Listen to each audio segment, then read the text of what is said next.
Now, strict water restrictions come into effect for millions of Californians shortly as the west coast of America continues to experience a crippling drought. California, the blazing land of America's west coast, is battling one of its most persistent and devastating enemies, drought.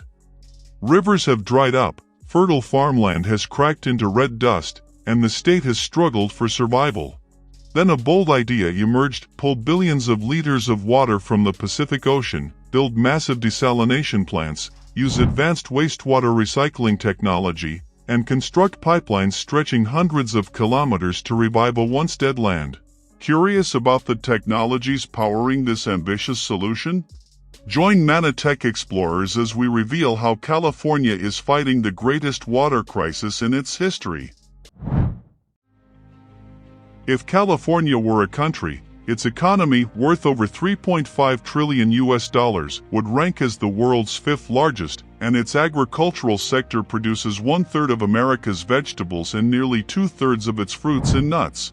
Yet this very agricultural giant consumes nearly 80% of all human-used water. Even though the state struggles to supply its own, geographically, California sits between the cold Pacific Ocean and the towering Sierra Nevada, which blocks much of the ocean's moisture.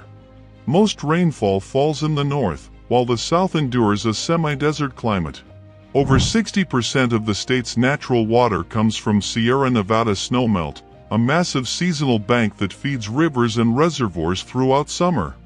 But that cycle is collapsing. Snowfall has dropped 20 to 60% in drought years, and snowmelts weeks earlier and now, in its worst drought in 1,200 years, major reservoirs like Shasta, Oroville, and Meade are at just 40% capacity.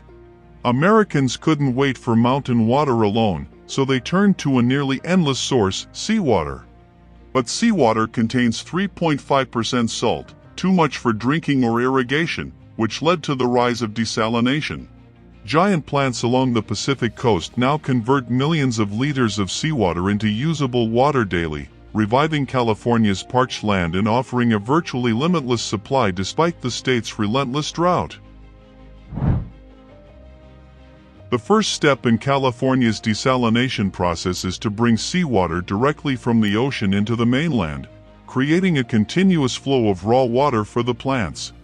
To achieve this, engineers install massive intake pipelines made of carbon steel or large-diameter HDPE, often 2 to 3 meters wide, designed to withstand salt corrosion, water pressure, and ocean wave impacts. Each pipe section, stretching dozens of meters, is carefully lowered into place with heavy lift cranes, connected piece by piece using high-pressure gaskets and fully sealed welds. The entire system is then stabilized with steel frames and seabed anchors to resist strong coastal currents. Once in place, seawater flows through pipelines to open intake screens a few hundred meters offshore, where barriers and filters remove large debris and prevent marine life from entering. A 63-centimeter pipe alone can draw up to 15 million liters per day, over 10,000 liters per minute. Powerful pumps then push the seawater toward the desalination plant, initiating the transformation of raw seawater into usable, life-sustaining water. Even after seawater enters the desalination system, some uninvited guests, jellyfish, crabs, and occasionally small fish, can appear. To keep them out, massive screens block anything larger than 4.5 millimeters in diameter, followed by finer screens that remove remaining large particles. Yet the water still contains suspended sediment, which is removed through filtration in specialized tanks. Here, water flows downward through layers of sand using gravity, with tiny gaps that allow only water to pass while trapping suspended particles. The sand itself moves downward against the flow, collecting debris on its surface, leaving the water visibly cleaner. Despite this, countless microscopic particles remain. Anything larger than roughly 1/10 the thickness of a human hair is still present. To address this, large paddles stir the water as the plant adds 2 chemicals, sodium hypochlorite, a disinfectant, and ferric chloride, a coagulant. The coagulant binds the fine particles together, making them easier to remove in the next stages, further purifying the water and preparing it for the critical steps of desalination that follow. Next, waste particles clump together into larger flocks, which settle at the bottom of the tank, removing most of the dirt. though the water is still not clear enough for desalination. After passing through fine filtration, it enters the cartridge filtration system, the final line of defense before reverse osmosis. Each housing contains multiple cartridges made of tightly compressed fiber layers, with pore sizes as small as 1 to 5 microns. As water flows from the outside toward the center of each cartridge, microscopic particles are trapped between the fibers, while clean water passes through and continues onward. Saturated cartridges are regularly replaced by engineers to maintain maximum efficiency. At this point, the seawater moves to the most critical stage. Separating salt from water. Salt is difficult to remove because its ions cling tightly to water molecules through electrostatic attraction. To break these bonds, the system applies extremely high pressure in a process called reverse osmosis, where the true magic of desalination occurs, transforming seawater into fresh, potable water ready for use. The concept behind desalination is simple yet powerful. Apply pressure greater than natural osmotic pressure to force water through an ultrafine reverse osmosis (RO) membrane, leaving salt and impurities behind. To generate this immense pressure, the plant uses high-powered centrifugal pumps, with each component controlling a specific stage and gradually increasing the pressure as water moves through successive compression phases. The time water exits the final stage, the pressure reaches around 60 bar, roughly 60 times atmospheric pressure, strong enough to separate water from salt at the molecular level. After the first round of RO filtration, the water is almost entirely free of salt but still contains trace ions and microminerals that must be removed to meet drinking water standards.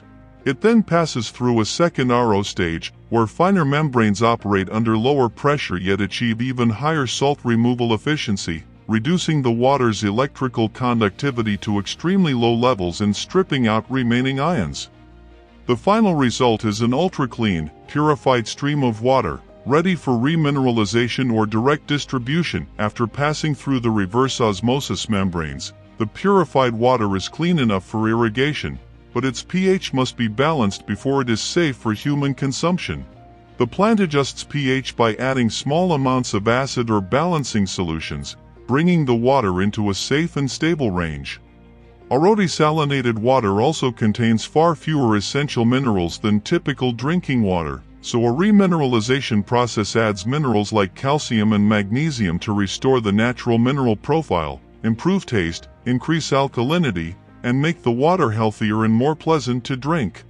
Once treated, the clean water is transported through high-pressure pipelines to massive storage tanks within the plant, ready for irrigation or direct human use. From there, it is pumped into municipal supply networks or delivered to drought-stricken agricultural regions.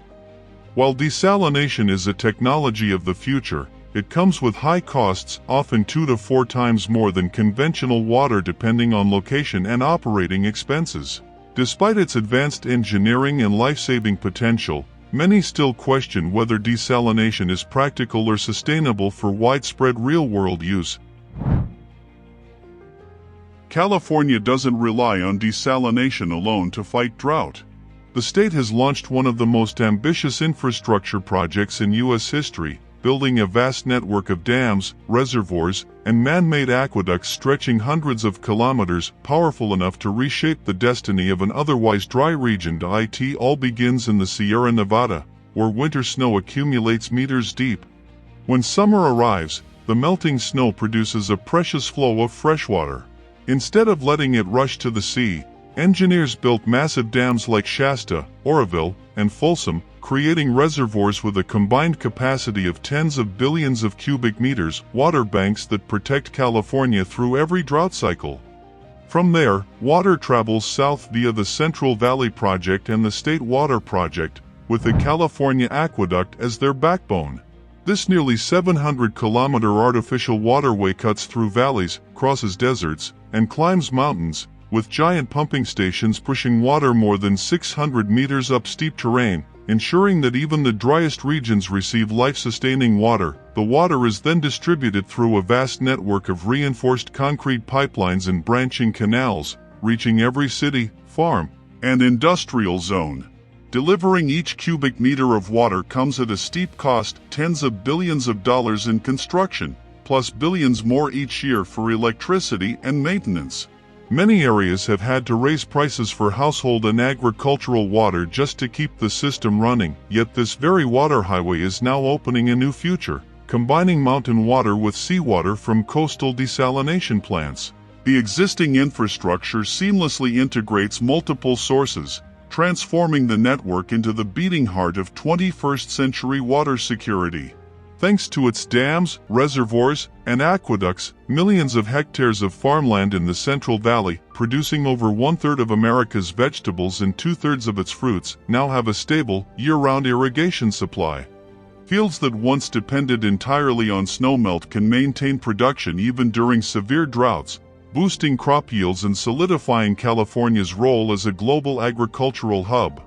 Despite the high cost, this intricate system remains the backbone that allows California's agriculture to survive and thrive in an otherwise arid climate, securing food production and water resilience for generations to come. Alongside seawater and natural freshwater, California has built massive wastewater recycling plants to ensure that not a single drop goes to waste. These facilities provide additional clean water for cities and agriculture while reducing pollution entering rivers, lakes, and the ocean. The water's journey begins deep beneath the city in a vast network of underground sewers, where runoff from toilets, sinks, and industrial facilities converges. This immense, unpredictable flow carries shredded paper, plastic, wood, sand, gravel, and grease.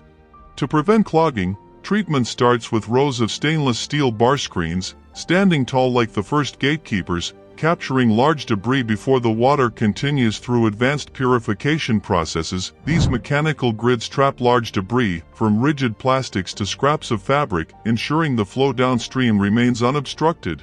In the primary treatment stage, wastewater that is passed through bar screens and grit chambers is directed into enormous settling tanks, often circular or rectangular, capable of holding thousands of cubic meters. These tanks act as temporary basins where the flow slows dramatically, allowing heavier organic particles such as fecal matter, food residues, and shredded paper to sink to the bottom, forming a dense layer called primary sludge. Meanwhile, mechanical skimmers move continuously across the surface, collecting floating grease and debris and leaving behind a clearer middle layer of water. This sedimentation process serves as the first line of defense. Once the water has passed through primary treatment, it enters the critical biological phase in aeration tanks. These massive concrete basins, several meters deep, are equipped with thousands of fine air diffusers. Tiny bubbles rise continuously, stirring the water column and supplying a steady flow of oxygen to support microorganisms that break down remaining organic matter. Within this oxygen-rich environment, billions of aerobic microorganisms come to life, consuming and breaking down the remaining organic compounds. These invisible workers tirelessly clean the water day and night. As oxygen fills the tanks, the activated sludge forms clusters called flocs, binding countless microscopic particles still suspended in the water. Once the water leaves the secondary settling tanks, it appears much clearer, yet countless microscopic particles and microorganisms remain. To remove them, the flow enters massive filtration chambers where layers of dark membranes, part of the microfiltration system, act as an ultrafine gateway, blocking bacteria, parasites, and the tiniest solids. The purified stream is then pumped under tremendous pressure into rows of white cylindrical tubes, the reverse osmosis (RO) modules, the heart of the system. Inside each tube, multiple layers of semi-permeable membranes, with pores hundreds of times smaller than a human hair, stop every molecule larger than H2O. Pressures inside the system reach tens of bars, many times greater than atmospheric pressure, driving a process both powerful and precise. By the time the water exits these cylinders, it has reached extraordinary purity, shimmering like liquid crystal. This is the decisive moment where cutting-edge technology transforms wastewater into water clean enough to drink. And that wraps up our journey with Manatech Explorers, exploring California's bold mission to reclaim every drop of water for the future. All the information presented here has been compiled from reputable sources, But if you notice anything that needs clarification or correction, feel free to share your thoughts in the comments. Join us in the next video as we continue uncovering the engineering marvels and innovative technologies that are reshaping our world, showing how human ingenuity meets the challenges of nature in extraordinary ways.